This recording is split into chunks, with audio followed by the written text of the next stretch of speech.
Entonces, ahora sí empecemos. Lo primero frente al parcial, entonces, me gusta mucho lo que dices, además porque es muy auténtico, muy honesto, más allá de que no me gusta. Digamos que en el ejercicio un poco lo que tú tenías que hacer, aprovechemos que es que te gusta escribir en estos vídeos, tú tenías que colocar tres argumentos a favor y tres argumentos en contra.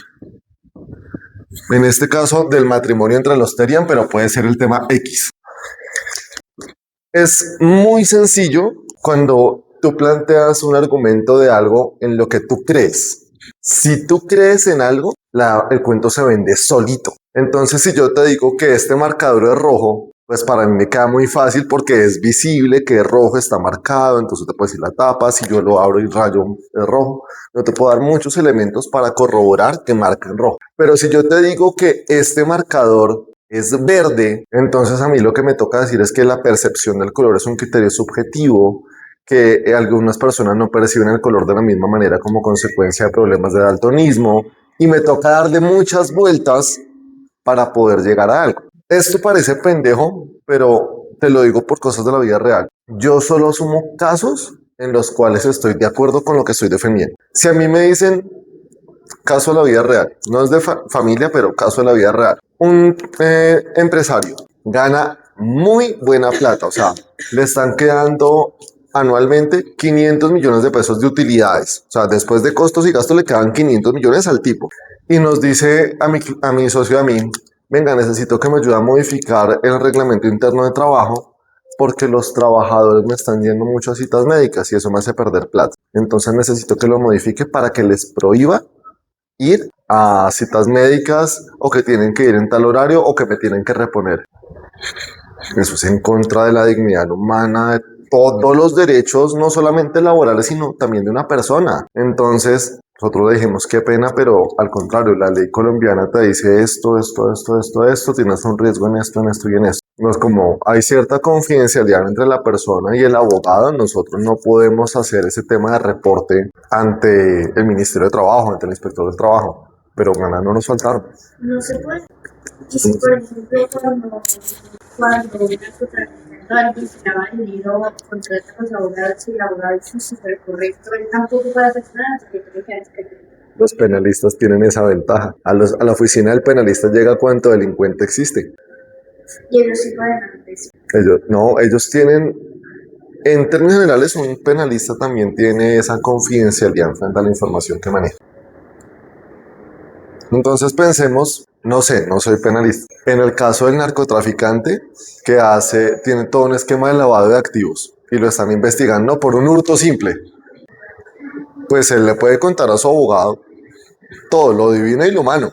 Pero entonces el abogado se prepara para defenderlo por el hurto simple, más allá de que sepa todo el tema del lavado de activos y todo lo demás, creo yo. Pero si ese abogado está en contra y le dice, no quiero trabajar con ustedes. Lo puede hacer, o sea, uno éticamente tiene la opción en cierta medida también de escoger sus clientes. Así como nosotros dijimos en la firma, no lo queremos a usted como cliente, no compartimos esa posición. Entonces vaya, búsquese otro abogado. Pero si, por ejemplo, en el tema de lavado de activos, si es un delito, el abogado tampoco puede como... Es que nosotros tenemos un secreto profesional, entonces eso nos ampara frente a hay cierto tipo de conductas que independientemente de, pues se tienen que reportar. Pensemos, lo está torturando a alguien, pues tú me confiesas, no, lo que pasa es que yo estoy torturando a Alejandro porque me cae gordo, lo tengo amarrado de pies y manos y cada tercer día lo meto en un, no sé, en un horno. Pero tranquilo, él pues ya perdió dos piernas, pero no, él respira. Pues yo qué voy a decir, yo como venga María Victoria, o sea, no. O sea, pero digamos que no es un tema absoluto, pero nosotros sí tenemos la confidencialidad, es parte del secreto profesional. Están algunas profesiones, la nuestra es una de esas y nosotros también tenemos que defenderla. Porque pensemos que a ti un cliente te cuenta una cosa, tú estás montando tu estrategia de defensa, te diste cuenta que de pronto hay una cosa que no es tan chévere. No es un delito, pero digamos que un hecho se puede interpretar de varias formas. Pues tú no vas a decirle al señor juez, sí, lo que pasa es que mi cliente María Victoria me confesó que frente a este punto no es tan blanco, sino es como gris, como rarito. No, pues tú tienes que contar también tu versión de los hechos de cierta manera que te favorezca. Y no tienes por qué revelarle al juez o a la contraparte ese tipo de discusiones internas. Pero digamos que eso es un poco criterio. Pero vuelvo a esto. Tú me dices que colocaste unos argumentos que me gustaron, pero que no estás muy convencida. Entonces, trata siempre de que hagas este tipo que te piden argumentos, cosas que tú puedas defender, porque pensemos que yo hoy te diga, María Victoria, tu quiz es que necesito que me defiendas tal cosa. Si yo te pido que me defiendas uno de esos tres, que justo te pregunto, porque uno siempre es tan de malas, que le pregunte al que uno no está convencido, uno queda como, ay, ahora yo. No le cuesta.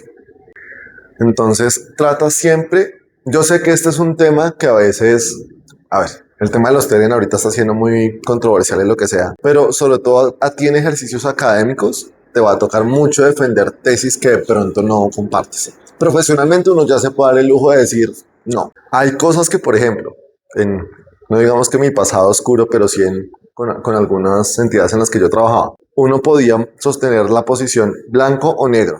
Y yo siempre tenía una reunión con mi jefe para discutir. Entonces ella decía blanco, yo decía negro. Era muy raro que yo estuviera de acuerdo con ella.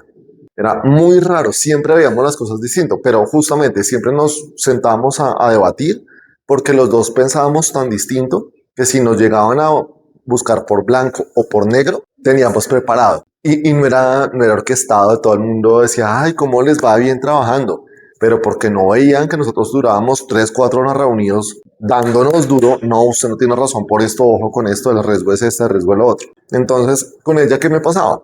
Pues obviamente ella era mi jefa. Había cosas que yo le decía, ella se llama Andrea. Andrea, blanco, confía en mí, esto es blanco. ¿Estás seguro? Sí, esto es blanco, mira por esto, hay una sentencia, hay una ley, hay lo que sea. O yo ya lo he hecho de tal manera y sé que por blanco nos puede ir bien. Y a veces llegábamos a la reunión, bueno, ¿y ustedes qué opinan? No, blanco por esto, por esto y por esto y por esto. Como ya lo habíamos discutido, o me decía, Diego, si quieres, cuéntales. Pero también me pasaba con mi jefe, que ella decía, es negro porque yo digo, y pues siendo mi jefe, pues yo no le puedo saltar tan fácilmente. Entonces, ¿tú qué tienes que hacer en la reunión? Nosotros consideramos que es negro por esto, por esto y por esto. Eventualmente, nosotros analizamos que podría ser blanco por X, Y, Z, pero nosotros creemos que en este caso es mejor negro. Entonces, tú debes conocer todo el espectro para poder argumentar. Entonces, obviamente no me gusta, de cara al parcial, aterrizándolo otra vez, que me digas, no, lo que pasa es que yo no estaba tan convencida de lo que te dije. La información me decía blanco, pero yo creo negro.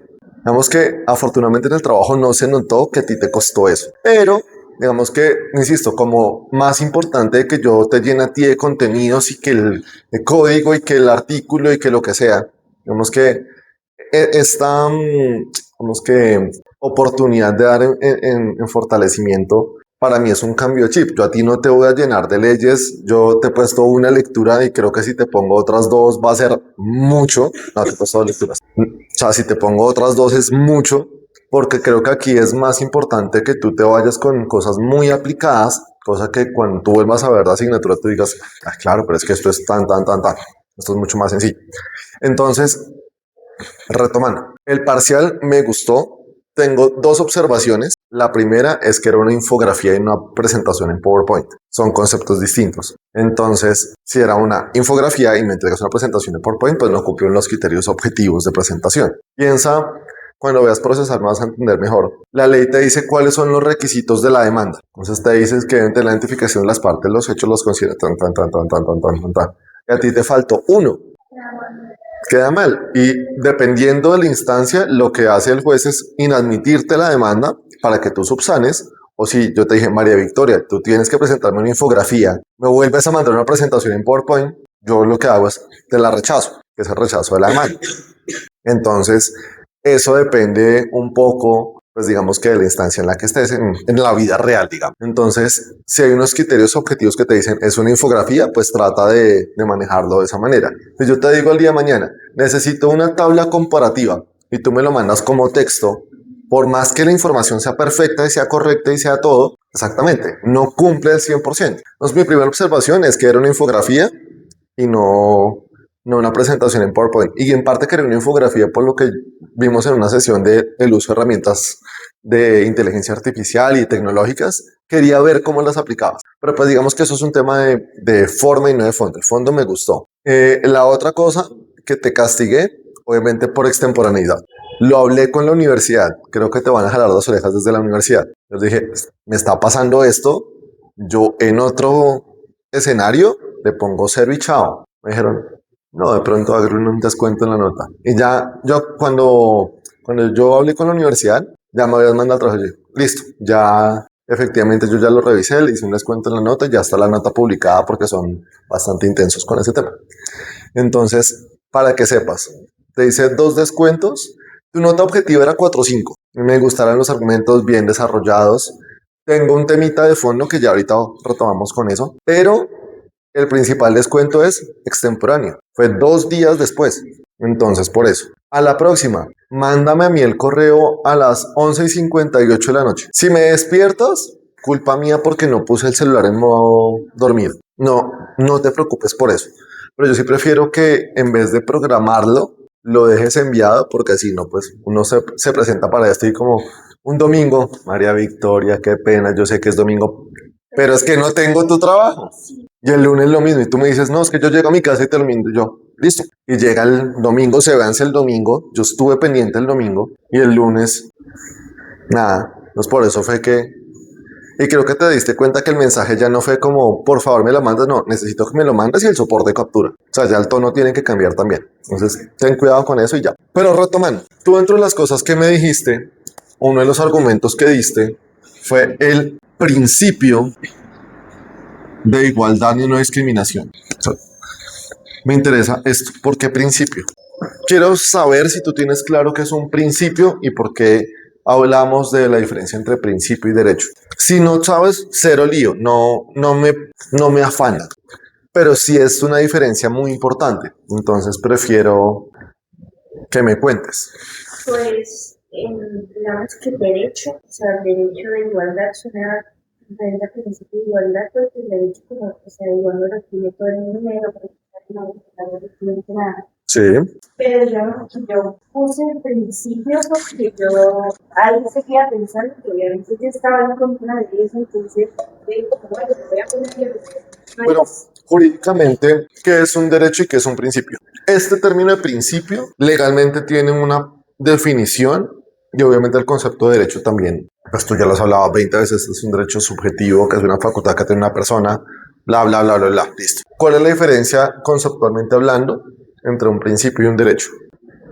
el concepto tal cual no lo sé, pero lo que yo siempre he entendido, de pronto hay que cosas que me entienden que están mal, se da cuenta después, que me ha pasado mucho con términos, es que para mí el derecho se ha caído, pues no está en Es al contrario. Digamos que este concepto de principio, digamos que hay un autor muy importante que de pronto tú ya lo viste en tus clases de constitucional que se llama Robert Alexi. Robert Alexi es un profesor que se encargó a desarrollar muchas cosas dentro del ámbito del derecho constitucional, dentro de la teoría del derecho. De hecho, muchas veces ponen a chocar a Hans Kelsen con Robert Alexi cuando no es así, simplemente ellos ven el mundo jurídico de maneras distintas, no hay una pugna, no hay un choque. Y dentro de ese manejo de, digamos que de lo que son normas, de lo que son leyes, él dice, venga, pero es que no todos son normas. También hay un concepto que se llaman principios que son relevantes jurídicamente. Entonces la definición de principio es mandato de optimización. Si tú miras las sentencias de la Corte Constitucional, miras autores en derecho constitucional, vas a encontrar que la terminología que utilizan es mandato de optimización. ¿Por qué? Porque un mandato de optimización tú lo cumples en la medida de lo posible. Mientras que un derecho si es algo de se cumple o no se cumple. Pero si uno lo mira desde un punto de vista, comillas, de jerarquía, uno podría decir que los principios son los que generan después los derechos. Entonces esto está arriba, en la estratosfera, es algo etéreo, es algo que puede cambiar con el tiempo, que es mucho más subjetivo, mientras que los derechos son lo tiene o no lo tiene. Entonces, cuando tú me hablas de principio de igualdad en vez de derecho, la respuesta puede ser perfecta o desastrosa en función del argumento que está detrás. Si tú me dices, es que los Terian se pueden casar por el derecho a la igualdad, tú ya se está reconociendo que los Terian son titulares de derechos y que en consecuencia ellos tienen justamente ese derecho, valga la redundancia, a que los traten de igual manera y sin discriminación frente a otras personas. Entonces es reconocer como esa dualidad. Son personas que se creen animalitos, pero tienen derechos. Si tú me hablas que es un principio, tú me estás reconociendo que eventualmente no es tan claro porque ellos no son, no, son personas que no se creen personas. En consecuencia, yo no le podría aplicar el ordenamiento jurídico de una persona a quien no se cree persona y en consecuencia me fuerza a mí, me obliga a cuidar algo como los principios. Entonces, por eso, la respuesta puede ser muy buena o puede ser desastrosa, siempre, en cualquier cosa, la argumentación. Y de hecho, acostúmbrate un poco a que más allá de que tú digas blanco o negro, siempre va a importar el argumento detrás. En un ejercicio académico, normalmente lo que te va a importar es que tú le digas al profesor lo que él quiere escuchar. Entonces, si yo te digo que tu maleta es negra, cuando es evidente que es ligeramente rosada, y yo te pregunto, ¿de qué color es tu maleta, María Victoria? Perfecto, 5. Me dice rosada, yo te dije que tu maleta es negra, tú no me haces caso, tienes 1. Entonces, a veces el ejercicio académico se confunde con decirle al profesor lo que él quiere escuchar. De las cosas más bonitas que tiene nuestra carrera es que tú puedes llevar toda la contraria que tú quieras, siempre y cuando tengas un argumento de soporte. De nuevo, yo sé que yo hablo muchas cosas no tan relacionadas con el matrimonio y demás, que ya ahorita vamos para allá.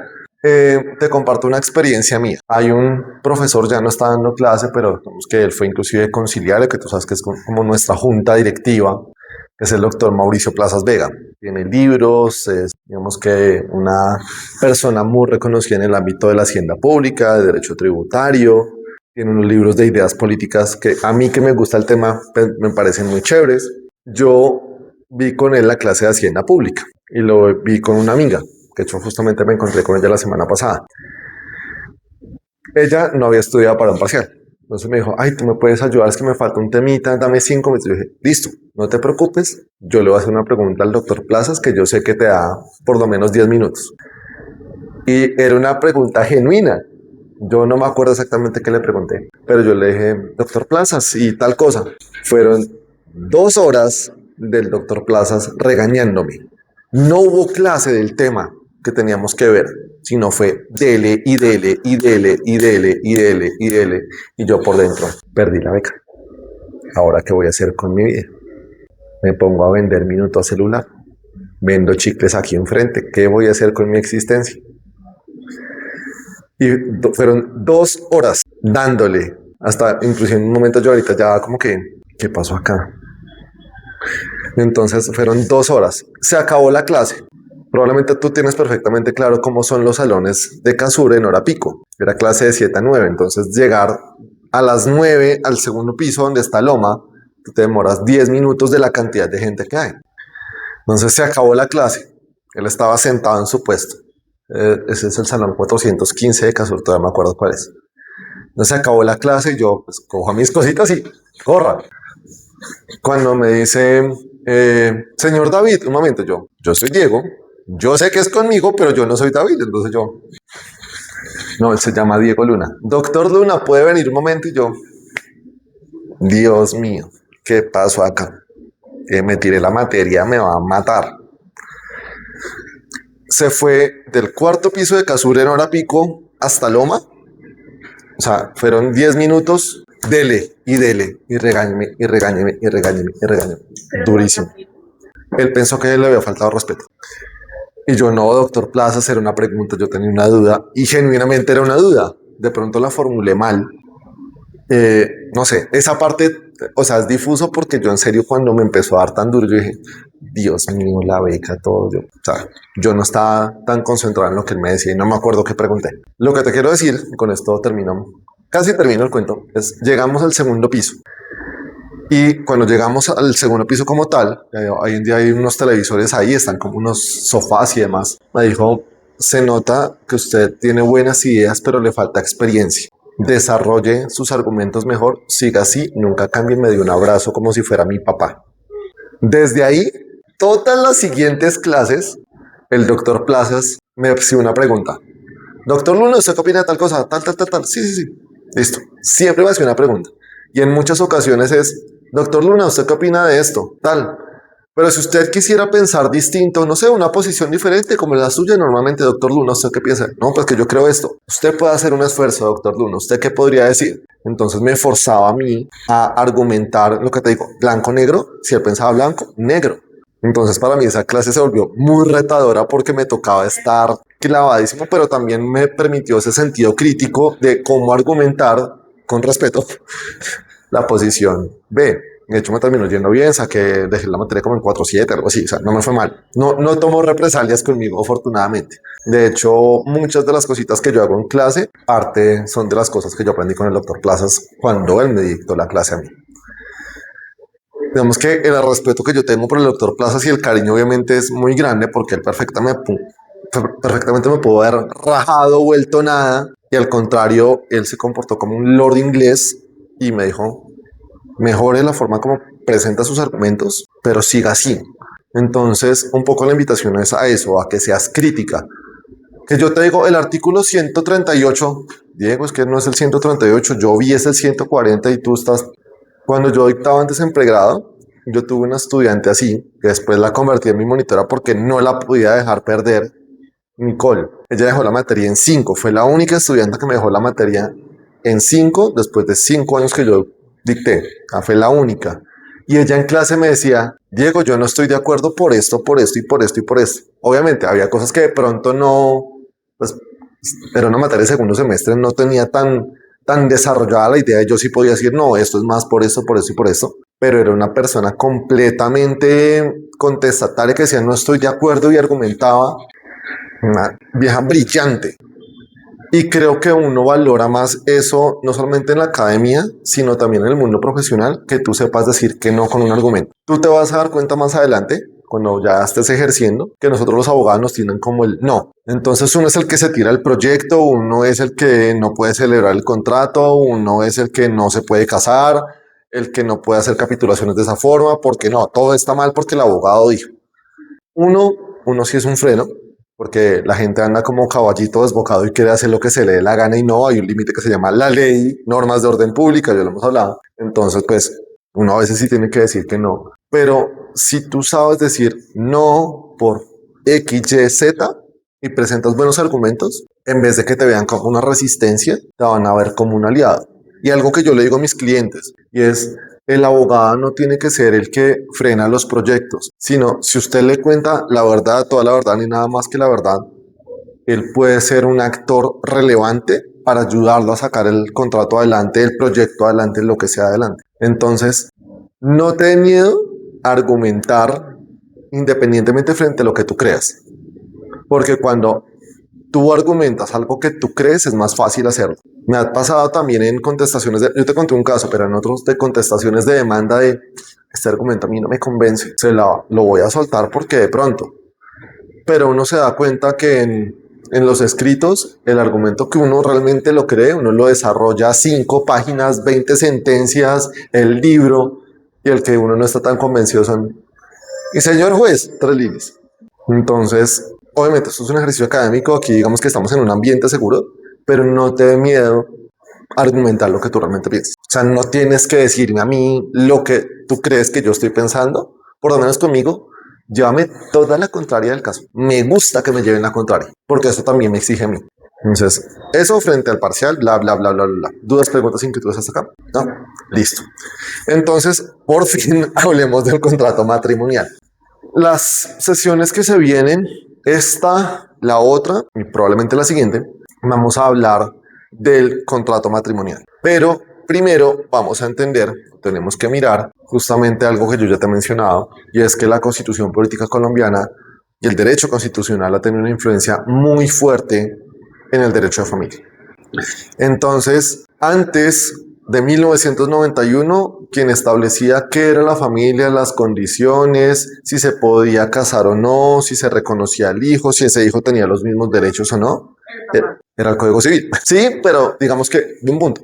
Era el papá, digamos que en una tradición romano-germánica muy apegada, el que decía, se hace lo que yo diga y punto. Yo te comentaba, Solamente hasta 1936 con la reforma constitucional es que las mujeres empiezan a ejercer, digamos que el manejo completo de su patrimonio. ¿Qué pasaba si ella tenía 25 años pero vivía con el papá? ¿Quién mandaba? El papá. Pero a los 25 años se casó. ¿Qué pasaba con su patrimonio? Lo administraba el esposo. Ella no tenía libre disposición de sus bienes. Ya después de 1936 sí. Entonces el concepto de derecho de familia tiene una influencia muy fuerte del derecho constitucional. Hoy en día, e inclusive en este caso que te pongo también en el pasado. Entonces, hoy en día, con la constitucionalización del derecho, yo te decía, hay un concepto muy importante que jamás podemos olvidar y que sí marca un norte que todos los abogados tenemos que seguir, y es la dignidad humana. Hoy la dignidad humana es la que manda, la que impera y la que hace que todo el derecho civil, todo el derecho penal, todo el derecho procesal, todo el derecho que tú quieras, se interpreta de una manera distinta. Porque si yo te digo que antes de 1991 los hijos matrimoniales y extramatrimoniales tenían un tratamiento jurídico distinto, eso estaba amparado en una ley. Y hay sentencias de la Corte Suprema de Justicia que decía, no, pero es que usted es un hijo extramatrimonial, que antes esa no era la expresión, era menos linda. Pero entonces hay diferencia, usted no tiene los mismos derechos que un hijo matrimonial. Entonces se protegía tanto el matrimonio, concebido como ese rito civil, pero sobre todo como ese rito católico, el sacramento, la importancia que el hijo que salía, perdón, que salía, no, que nacía fuera del matrimonio, era el patito feo. Entonces, eso a partir de sentencias de la Corte Constitucional y del derecho constitucional dice, no, pues es hijo. ¿Él qué culpa tiene que el papá se haya puesto de vagabundo con la secretaria? Yo qué sé. Él no tiene la culpa. Usted no lo castigue por algo que él no tiene la culpa. Entonces, en este caso, aterrizamos otra vez. Hoy en día el concepto de familia deja de ser solamente la definición que manejamos en el Código Civil, sino es un concepto que nos trae la Constitución política, y nos habla de básicamente dos tipos de cosas. Y es que, de acuerdo con el artículo 42 de la Constitución política, las familias pueden ser básicamente, que ya lo vamos a ver más adelante, por vínculos naturales o jurídicos. Y a partir de esas frasecitas tan sencillas, todo este desarrollo cambia completamente. Eso está como muy pegado por acá. Ya me siento enclaustrado. Entonces, esto es lo que permite hablar de la familia tradicional del matrimonio, que yo ahorita te quiero mostrar unos resultados de la encuesta de calidad de vida del DANE 2024. Yo te dije que te los iba a averiguar, ya los tengo, están, ahorita te los voy a mostrar. Pero entonces hablar de la familia de crianza, o la familia monoparental, o la familia ensamblada, o la familia multiespecie que hablamos en la sesión anterior. O sea, hay muchos tipos de familia y no solamente este concepto tradicional de matrimonio. Si tú miras, acá en ningún lado está la unión marital de hecho, por ejemplo. Pero hoy en día es una familia reconocida, que se demoró mucho tiempo en reconocerse, pero hoy en día ya está como tan reconocida. Entonces, aquí lo importante es tener en cuenta que no hay un tipo de familia único y que no son excluyentes. Tú puedes tener una familia tradicional con un matrimonio que a su vez sea una familia ensamblada porque uno de los integrantes de ese matrimonio, exactamente, uno o los dos tenían un matrimonio anterior y tienen hijos o no esa relación anterior. Entonces, son cosas que se pueden ir mezclando. Lo que yo te decía de la familia de crianza, entonces es una persona que no es un hijo biológico, no es un integrante biológico de la familia, pero que creció, que le daban el mismo trato, que lo llevaban a las vacaciones, todo lo demás, venga para acá. Es como si fuera una parte integral de la familia. Un compañero de la universidad, él tenía, digamos que no era su nana, pero sí era su nana, era una cosa toda rara. Que era, digamos que inicialmente sí era como la persona que les ayudaba con el aseo y muchas cosas así, pero ya después se convirtió en alguien de la familia, tuvo una hija y la hija le daban el mismo trato, los papás de mi compañero la metieron en el mismo colegio que él estudió, o sea, le dieron que las vacaciones quieren ir a Disney y se la llevaban, o sea, la trataban como un hijo más. Este es un caso que en un futuro yo creo que va a pesar. Aquí, es que no me quiero meter en ese chicharrón, pero para mí hay una familia de crianza clarísima. Entonces, mira que esto es un concepto que puede ir cambiando, puede ir variando. Y de hecho, tú ya viste una sentencia que revisaste de la Corte Constitucional, que no se me ha olvidado, tenemos quiz, sobre este tema. ¿Dudas, preguntas, inquietudes hasta acá? No, era más que todo como en la clase pasada con lo de la unión marital. Sí. Es que me acordé que justo como que el domingo, no me acuerdo, en la mío, que la repente ya está grande, o sea, bueno, tiene como 23. Uy, grandísimo. Pero literalmente, haz de cuenta que el viernes cumplió 3 años con la novia y ellos ya estaban viviendo los dos desde hace rato, o sea, como desde que yo llegué a Bogotá, o sea, ya casi año y medio. Y súper bien, y terminaron y yo dije, bueno, ¿qué pasa? Como que obviamente él salió del externado, pero yo no pregunté nada, porque yo sí me acordé como de la clase, de lo que yo decía, de si simplemente termina, no quiero ¿Cuál crees que es la respuesta? tomar nada legal. Si a ti te llega ese caso, mira, lo que pasa es que yo duré 3 años con mi novia, terminamos, pero ya vivíamos juntos. Hay unión marital, de hecho, ¿cuál es la respuesta que tú lo vas a decir? ¿Que sí? Sí, porque vivía los y ¿Cuál es la respuesta del abogado? que tenían el propósito de crear. No, ¿cuál es la respuesta del abogado? Siempre, depende. Y más en materia de unión marital, de hecho, no solo basta la convivencia, sino es esa convivencia con la intención de generar familia y hay que mirar a partir de cuándo se da esa intención de generar familia. Te lo pongo en caso de la vida real. Yo vivo relativamente cerca de donde vive mi novia, a 5 minutos caminando, 10 minutos caminando. Ella en estos momentos se está quedando 4 de 7 días en mi casa. Entonces, lo que yo te decía en chiste, pero que es muy en serio. Primero, el cepillo de dientes. ¡Pin! Son dos y uno. Bueno, no, pues higiene oral. Listo. No hay ningún problema. Luego empieza la ropa. Luego empieza todos los productos de maquillaje. Entonces mis cositas están arrumadas en una esquinita y todo lo de ella tiene 3 niveles con cosas que la crema, que el no sé qué, que el si se más, que bla, bla, bla, bla, bla, bla, bla, bla. Y cuando ella está, cocinamos, vemos películas, hablamos, echamos chisme, nos agarramos de todo. Tenemos una unión marital, de hecho, yo te puedo decir, no, yo no tengo la intención de generar familia en este momento con ella.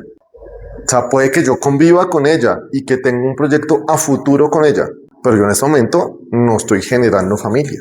Pero era lo que yo te decía la vez pasada, de si ellos quieren creer que no quieren familia. No, pero es que no es el creer que no quieren nada más porque no está solamente supeditado al hecho de tener hijos. O sea, yo te puedo decir que en estos momentos el por qué ella se queda 4 días en mi casa es porque es una consentida y dice, es que ya no puedo dormir en mi cama, duermo mejor en la tuya.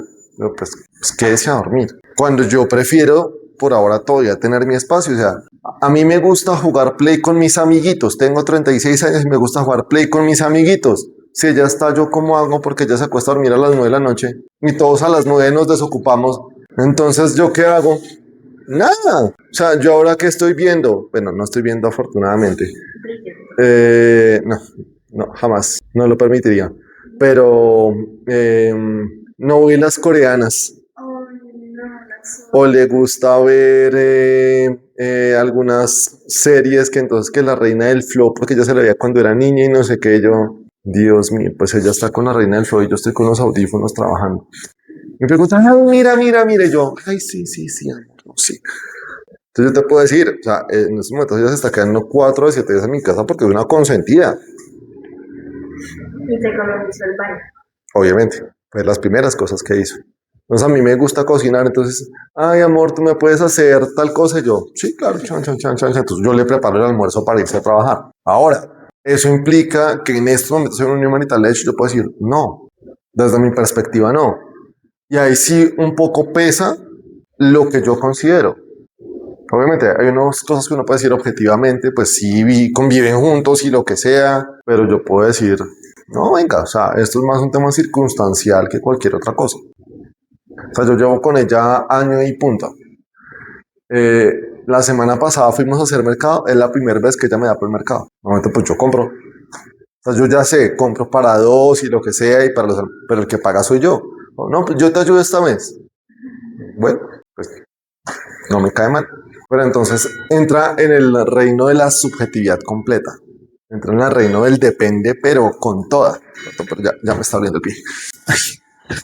Entonces, eventualmente, en tu amigo de 3 años de convivencia, siempre vivieron juntos con la novia, no puede decir, De pronto sí, de pronto no era solamente el ahorrar para pagar más barato el apartamento o los servicios o la administración o lo que sea, sino ellos sí tenían un proyecto ya real de vida juntos, de pronto sí en un momento de hecho. Y de pronto, como duraron 3 años, sí hubo sociedad patrimonial de hecho. Ahí habría que entrar a mirar pruebas, documentos, testimonios, para saber declaración de parte, para saber qué piensan. Solo si ellos lo quieren hacer. Yo creo que nadie los puede forzar. Entonces, ahora sí, avancemos. Este es un resumen de la encuesta de calidad de vida Concordia 2024. El año pasado hubo un censo, de hecho a mí me censaron, me dijeron son 40 minutos, demoramos 3 horas, o sea me mintieron vilmente. Y aquí está un resumen Concordia 2024 de cómo están conformadas las familias en Colombia. Entonces mira, hay 18.5 millones de hogares, 52.8 millones de personas y hay un promedio de 2,86 personas en promedio por hogar. Este promedio de personas por el hogar ha disminuido muchísimo en los últimos años. En 2023 era 2.91. En solo un año bajó a 2.86, que uno dice, pues 0.5, 0.05. En realidad es una diferencia muy grande teniendo en cuenta la cantidad de personas. Porque, digamos, serían casi 3 personas por casa. No entiendo cómo, o sea, hay casas en las que viven 10 personas. Sí, pero hay gente que vive sola. Solo por eso, pero no pensé que... Pero es que también ahí sí depende de a quiénes censen. Hubo un censo, yo me acuerdo, eso fue en el 2006, creo que fue el último gran censo, que a todo el mundo lo censaban. Censaron todo el país. En esta fue aleatorio. De mi cuadra, al único que censaron fue a mí. Entonces, por ejemplo, ¿usted con quién vive? Solo. Aunque me preguntaron, ¿usted tiene mascotas? Yo, sí, tengo 2. De hecho, me tocó encerrarlas porque al encuestador le daban miedo a los perros. Yo, sí, tengo 2. Entonces, no sé si de pronto cuando revelen la encuesta este año, ya se puede hablar de la familia multiespecie como un criterio reconocido por el DANE. De pronto sí. ¿Quién quita? Pero mira, entonces, 18.5 millones de personas, 52.8 millones en total de personas, en promedio es 86. El tamaño promedio de los hogares en Colombia fue 2.86. El 46.5% de los hogares tenían jefatura femenina. Entonces, mira acá este tema de familia monoparental. Entonces, se está presentando un fenómeno muy fuerte en que es la madre cabeza de familia. Casi el 50%. 40.4% de los hogares habitan en arriendo y 26.8% presentan déficit habitacional. Entonces, son 10 personas en un espacio para 4. Entonces, mira lo que está acá. El 49.1% de los jóvenes entre 17 y 21 años asistieron a un establecimiento educativo formal, pero eso quiere decir que el 50% no, que son los famosos ninis, que ni estudian ni trabajan, que eso es un fenómeno no solamente nacional, sino internacional bien importante. Miran para el techo. Pero, porque no quieren, porque no pueden. Algunos porque no quieren, otros porque no pueden. Pero la mayoría es porque no quieren. O sea, digamos que ahí entran varias cosas. Bueno, acceso a internet, tal, pero entonces aquí vamos a abrir el archivito. Mira, este es el boletín. Te lo voy a ampliar un poquito. Entonces, esta es como tal el resumen ejecutivo de la encuesta de calidad de vida 2024. Pues aquí nomás al comienzo están los datos de las familias. Entonces, personas por hogar, viviendas, hogares y personas por hogar, mires en promedio.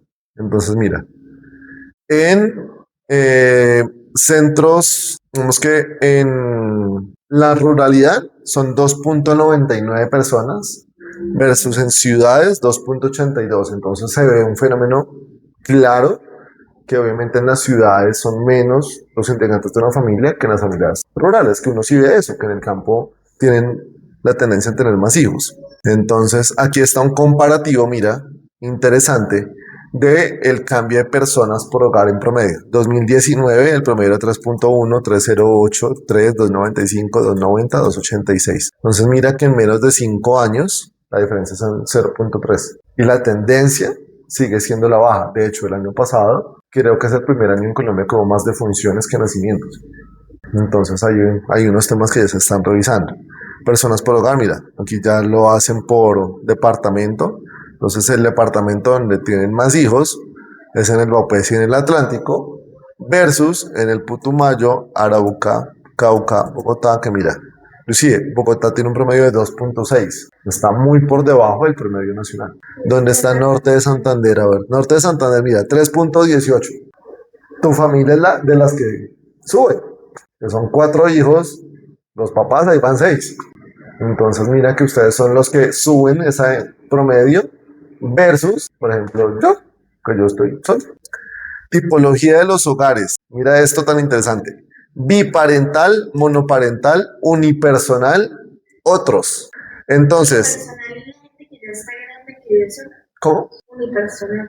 Yo soy familia unipersonal en estos momentos. Entonces, mira la evolución también. Biparental. Pasamos en el 2019 del 56.7% al 51.6%. Entonces, el fenómeno, sí, esa es la conclusión. Exactamente. Monoparental, del 22.0% al 24.3%. Mira, 2.3 de diferencia. Pero la diferencia aquí son 5 puntos, aquí solamente tenemos una diferencia de 2. Entonces, unipersonal del 17 al 19.8. Mira, son muchos los que ahora quieren estar solos. No sé si tú has visto ahora los apartamentos que venden por ahí de 36 metros cuadrados, monoambiente, eso es una caja de fósforos. Y eso, con suerte, eso es grande. Sí, entonces mira el fenómeno que estamos viviendo y cómo se está dando un cambio en 5 años de menos familias biparentales, más uniparentales, más gente viviendo sola. Pues en mi caso es circunstancial, en su momento yo voy a pasar de esta categoría en gris a esta en rojito. En unos años. Ahora tendríamos que mirar el análisis completo para ver si eso está identificado.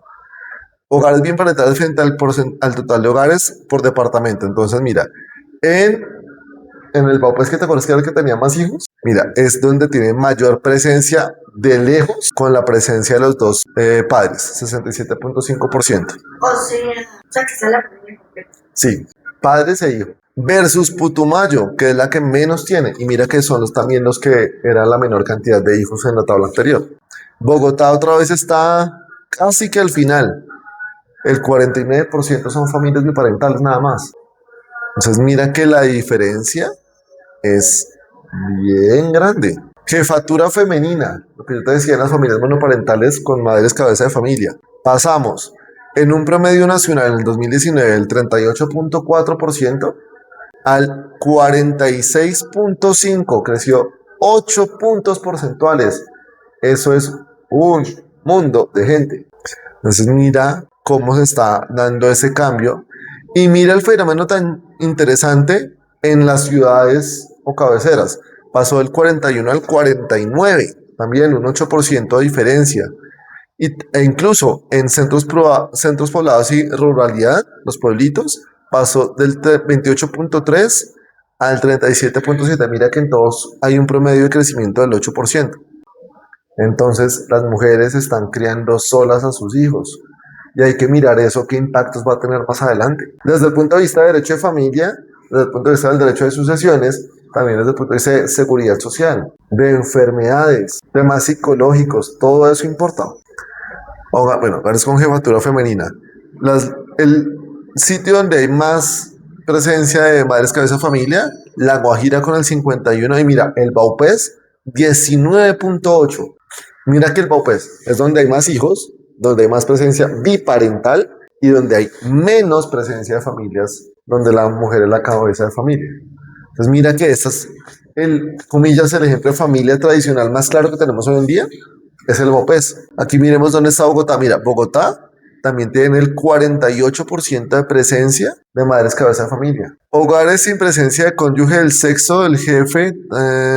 Bueno, ya. Aquí está como tal, mira. Mujeres, familias, hogares con jefa mujer sin cónyuge. La mujer cabeza de familia. 68.8% versus el 31.4% que es el jefe. O sea, hay un 31% de casos en los que es padre cabeza de familia solito.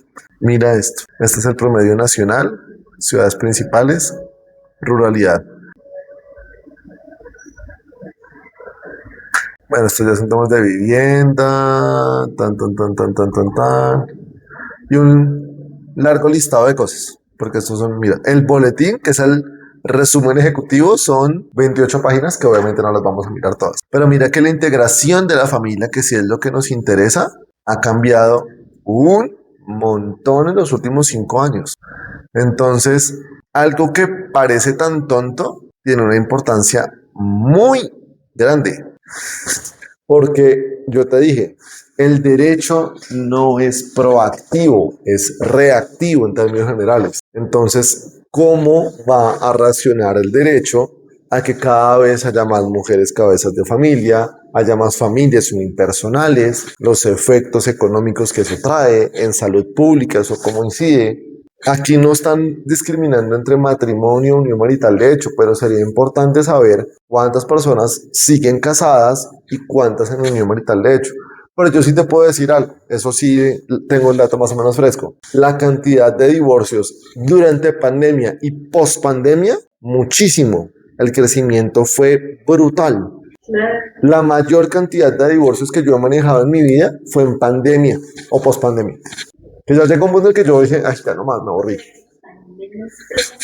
Sí, gente que estaba encerrada todo el tiempo conviviendo con esa otra persona y ya no me aguanto más a María Victoria, uy, cómo ronca.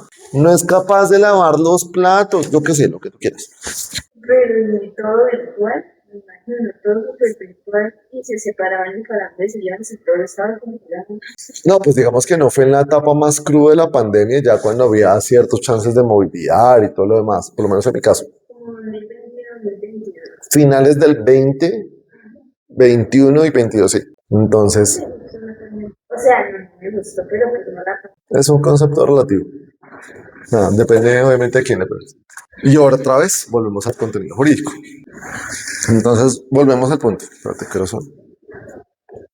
Ahorita en 10 minuticos hagamos una pausa por dos razones. Una, porque tengo la oficina completamente sin atender, entonces quiero mirar qué está pasando con el mundo. Dos, porque mi papá venía a Bogotá y quiero saber si ya llegó y si está bien y demás.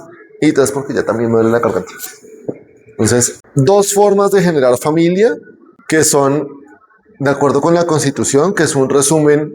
Vemos que nosotros en derecho tenemos la tendencia a hacer categorías de todo. Por eso es que dicen que somos tan cuadriculados y sí, tienen razón, pero tiene un sentido, porque en la medida en la que uno hace una categoría puede definir algo y puede darle un tratamiento jurídico.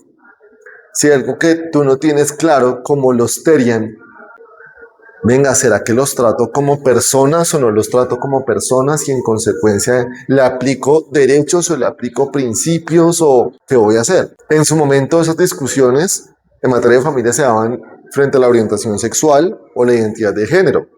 Entonces yo voy a permitir que una persona se identifique de un género distinto. Aquí en la Universidad de Rosario, que eso fue una noticia, titulamos o graduamos al primer abogado.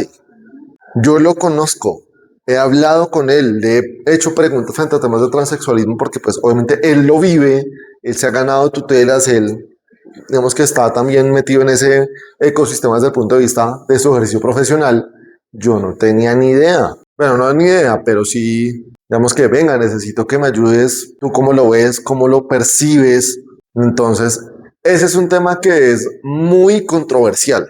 Digamos que los temas de derecho a familia y esas discusiones pueden ser controversiales, porque está el concepto tradicional más conservador de no, su orientación sexual debe coincidir, perdón, con su identidad de género. Pero ¿y si no? Y cuando ves abogado o lo que sea, que termina ahí como el no binario. Sí, el caso de él es no binario. Él no se identifica ni el género masculino ni el género femenino. Y él me decía, o sea, yo me senté 2 horas un día con él, bueno, con él no, con ella, aunque yo detesto esos pronombres. Él se llamaba originalmente Alejandro, perdón, la costumbre, ahora se llama Alerigael. Entonces yo para evitar el él o ella, porque me cuesta, yo le digo Aleli. Entonces, con Aleli, él madre, perdón, fuerza la costumbre. Y de hecho él también, como se no, fresco, o sea, porque digamos que se dan cuenta cuando es de mala fe. Entonces, si tú te identificas como Pedro, yo señorita, pero tal cosa y lo hago pues hacia la mala, pues se dan cuenta. Pero si uno es como, perdón, Entonces, toma 52. Aleli me contaba que el concepto de transexualismo no es cierto que sea un concepto reciente.